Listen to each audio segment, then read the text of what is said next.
Assalamualaikum warahmatullahi wabarakatuh. Para pemirsa, pada hari ini Senin 14 Oktober tahun 2024. Tadi sepanjang hari itu televisi dari berbagai channel menayangkan Presiden Prabowo yang akan dilantik tanggal 20 Oktober besok sudah mulai memanggil calon-calon menteri. Ada juga wajah-wajah lama yang dipanggil, seperti Menteri Dalam Negeri Tito Karnavian, kemudian Menteri Keuangan Sri Mulyani, ada Erick Thohir, Bahlil, dan lain-lain. Tapi ada juga wajah-wajah baru yang akan mengisi pos baru di kementerian, seperti orang dekat Prabowo, Bapak Sugiono, kemudian orang dekatnya yang lain, Bapak Fadlizon, dan yang lain-lain. Semuanya bisa kita kategorikan orang-orang yang sudah tidak asing lagi di dalam koalisi Indonesia Maju dan atau sudah menjadi partnership dari Prabowo di dalam Partai Gerindra. Apa menariknya nih? Yang menarik buat saya adalah yang pertama, ini Bapak Presiden Prabowo melakukan persiapan sedemikian bagus.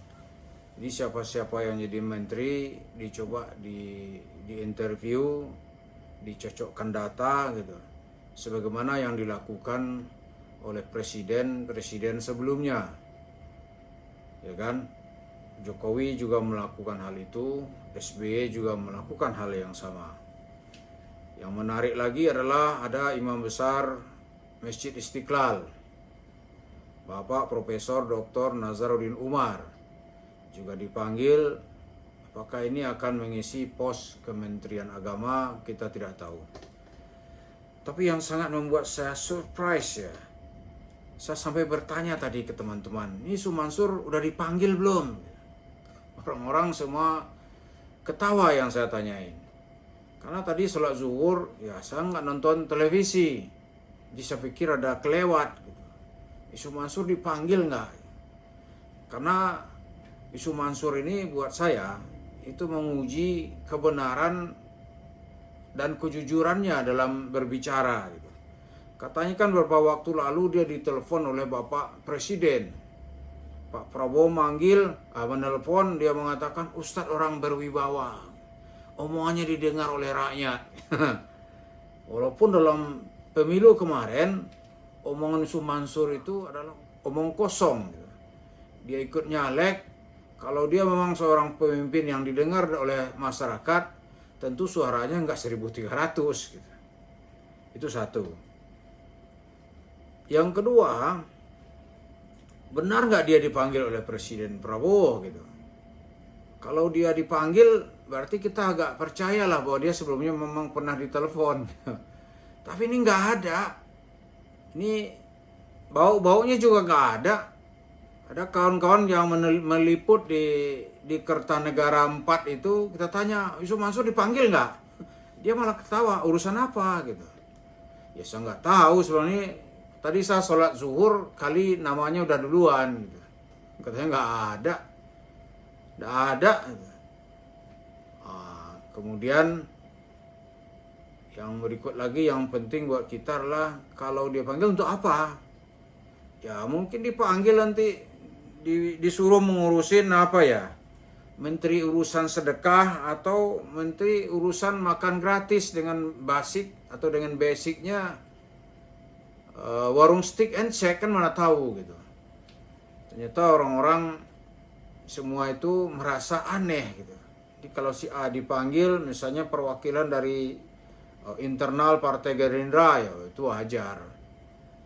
Dipanggil lagi dari koalisi Indonesia Maju, dari Partai Demokrat, dipanggil Pak AHY, itu kan wajar ya. Tapi ini tidak tahu juntrungnya, mana tahu kalau dipanggil gitu. Ya kan, maka kita perlu bertanya ya. Saya bilang tadi itu ya mana tahu nih nanti disuruh menteri urusan sedekah gitu. dan Menteri Urusan Gizi. Kan dia punya ratusan warung steak. Jadi kata dia kan nggak ngambil keuntungan. Kata dulu itu kan untuk membangun atau untuk membantu pesantren-pesantren Darul Quran yang terafiliasi dengan Ma'had Tahfiz Quran atau Darul Quran. Jadi kita pikir tadi itu ini dia punya warung steak, kan untungnya banyak. Ya dia gunakanlah untuk menyumbang kebutuhan gizi masyarakat yang dikonotasikan masih perlu ditambah kebutuhan gizinya. Kan nggak ada itu. Jadi kalau nggak ada, kita membuktikan apa lagi bahwa memang orang ini memang pembohong gitu. Bohong aja kerjaannya. Tapi kalau masih ada orang percaya ya itu kita juga nggak tahu ya. Tapi dari fakta-fakta itu nggak ada yang benar ngomongannya, dia bohong aja. Bohong. Iya kan? Bohong aja. Jadi kalau dari 3 tahun yang lalu kita melihat dia itu sebagai Abul Kadzab, bapaknya para pembohong gitu. Ya sampai sekarang tetap dia tuh berbohong. Jadi fakta-fakta itu nggak pernah ada. Gitu. Kalau dia dipanggil oleh Prabowo tadi misalnya, wah itu benar itu apa yang diucapkannya dia di telepon gitu. Tapi kalau nggak ada, bau-baunya juga nggak ada. Itu telepon yang dia ceritakan tuh omong kosong. Itu dia berhalusinasi supaya Prabowo menelepon dia, gitu sebenarnya itu. Tapi jalurnya sekarang dari mana? Masa ujuk-ujuk dalam pemilu dia berada pada barisan dalam pemilu dan Pilpres 2024, Yusuf Mansur ini berada pada barisan yang tidak sejalan atau menjadi rival gitu dari kandidat Presiden Prabowo saat itu dan partai-partai pendukungnya. Lalu tiba-tiba akan ditelepon gitu. Kan nggak nyambung. Nggak nyambung lah. Kecuali kita lihat ada pendekatan-pendekatan, lalu pada saatnya tiba dia betul-betul hadir, maka bukti telepon itu benar. Tapi nggak ada telepon-telepon, benar dari mana? Jadi dapat dilihat kebohongan apa lagi yang bisa dijual gitu. Sekarang semua cerita Yusuf Mansur itu hanyalah cerita bohong, cerita berhalusinasi yang kebenarannya bisa diuji gitu. Dan setelah kita uji akan terbukti bahwa apa yang dia bicarakan itu benar-benar bohong. Kemudian yang berikutnya yang kita lihat, kalau nanti misalnya dibebankan kepada Yusuf Mansur, pasti dia akan ketakutan. Takut. Kenapa gitu? Karena bohongnya berikutnya akan nampak lagi. Misalnya sedekah. Atau Prabowo kan sekarang kita dengar-dengar gitu. Itu Kementerian Agama itu akan dipisah, di mana urusan haji dan umrah itu menjadi badan sendiri. Jadi di Kementerian Agama itu nanti semata-mata urusan administrasi dan lalu lintas pemahaman atau fatwa yang berhubungan dengan umat beragama di Indonesia. Karena itu di Departemen Agama itu ada di bawah menteri dan sekjen itu ada namanya dirjen-dirjen sesuai dengan agama yang diakui oleh negara. Misalnya dirjen Islam, kemudian dirjen Katolik, Protestan, ya kan? Ada dirjen Hindu dan Buddha. Jadi kalau itu hanya semata urusan agama, tidak ada urusan-urusan haji gitu, maka tingkat rivalitas katakanlah di internal Departemen Agama itu tidak lagi terjadi gitu. Di masing-masing bisa bekerja sesuai dengan porsinya. Kalau sekarang Departemen Agama kan banyak mengurusi soal haji, dan kemarin ada kisruh soal haji gitu. DPR terpaksa membuat pansus, walaupun terakhir pansus itu menjadi macan ompong gitu. Jadi itulah yang kita lihat. Yusuf Mansur di dalam penyusunan kabinet sekarang telah membuktikan bahwa dia itu memang seorang yang rajin berbohong. Dia tuh suka berbohong. Dan dia hobi di dalam kebohongan. Dan nanti kalau cerita sedekahnya ini ada yang percaya, maka celakalah kita semuanya. karena itu dibangun di atas formulasi kebohongan dan dibangun dan disebarkan di atas cerita-cerita kepalsuan.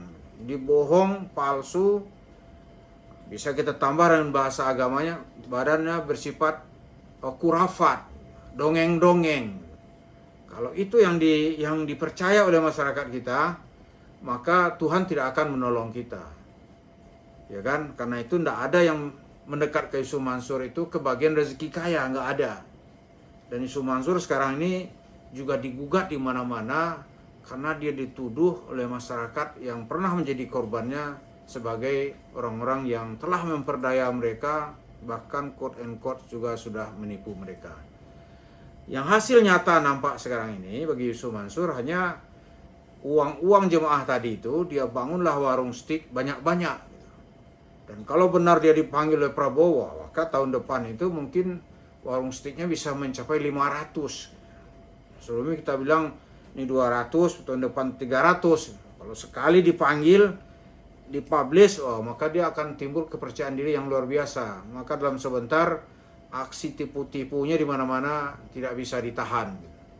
Tapi untunglah pemerintahan Bapak Prabowo sekarang ini pemerintahan yang ingin menunjuk dan menempatkan seseorang sesuai dengan keahliannya, bukan dengan kepalsuannya.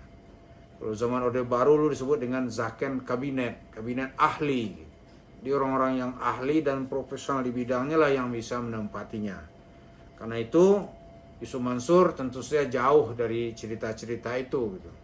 Seberapa jauhnya? Ya sejauh kutub utara dengan kutub selatan. Ya kan? Kutub utara, kutub selatan. Jadi sebagaimana doa kita di doa iftitah itu, Allahumma ba'id baini wa baina khataya kama ba'atta bainal masyriqi wal maghrib. Jadi jauhnya itu seperti masyriqi wal maghribi, timur dan barat. Maka seperti itulah situasi sekarang Yusuf Mansur itu dengan kondisi politik sekarang, dia jauh sekali dari kebenaran sebagaimana jauhnya antara timur dengan barat. Mudah-mudahan kita melihat keadaan ini dan tidak lagi terpedaya oleh cerita-cerita bohong, walaupun cerita itu dikemas dengan cerita-cerita agama. Mari kita awasi terus Yusuf Mansur yang sudah menjadi kaulun sawa, bahwa dia itu adalah orang-orang yang di luar dari garis kebenaran. Terima kasih. Assalamualaikum warahmatullahi wabarakatuh.